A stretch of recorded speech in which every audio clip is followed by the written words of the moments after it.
तर कल्याण डोंबिवली महापालिकेचा server down आहे। मालमत्ता कर भरण्यासाठी नागरिक ताटकळले आहेत। सर्व्हर डाऊन झाल्याने कामकाज ठप्प आहे। नागरिकांनी गोंधळ घातलाय। सर्व्हर डाऊन झाल्याने कर भरण्याची प्रक्रिया पूर्णपणे विस्कळीत झाली।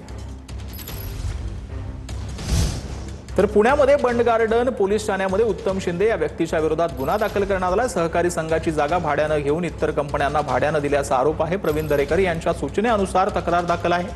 उत्तर शिंदे या व्यक्तीवरती गुन्हा दाखल करण्यात आला। याचा आढावा घेतलाय आमच्या प्रतिनिधींनी।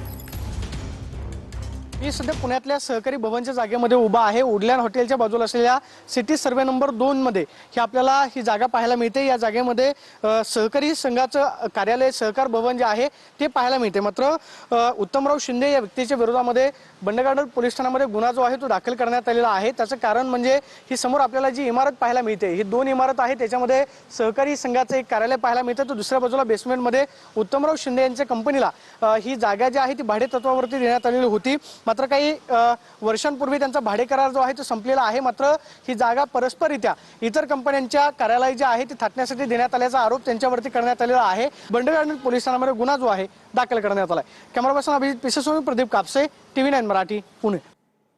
तर धाराशिवमध्ये कर्जमुक्तीचा ई-केवायसी सर्व्हर डाऊनचा फटका पाहायला मिळतो। कर्जमुक्तीसाठीची ई-केवायसी प्रक्रिया तांत्रिक अडचणीमुळे ठप्प झाली आहे। ई-केवायसी प्रक्रिया ठप्प झाल्याने शेतकरी ताटकळलेले आहेत। पोर्टलची क्षमता वाढवून तांत्रिक अडचणी दूर करण्याची मागणी केली जाते। ई-केवायसी साठी मुदतवाढ देण्याची शेतकऱ्यांनी मागणी केली। याचा आढावा घेतला आमच्या प्रतिनिधींनी।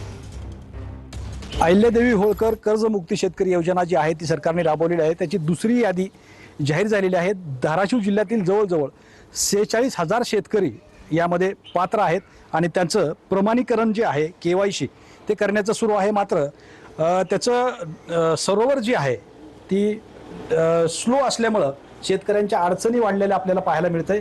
शेतकरी जे CSC सेंटर आहे त्याच्यासमोर तासनतास आपल्याला थांबलेले पाहायला मिळतंय।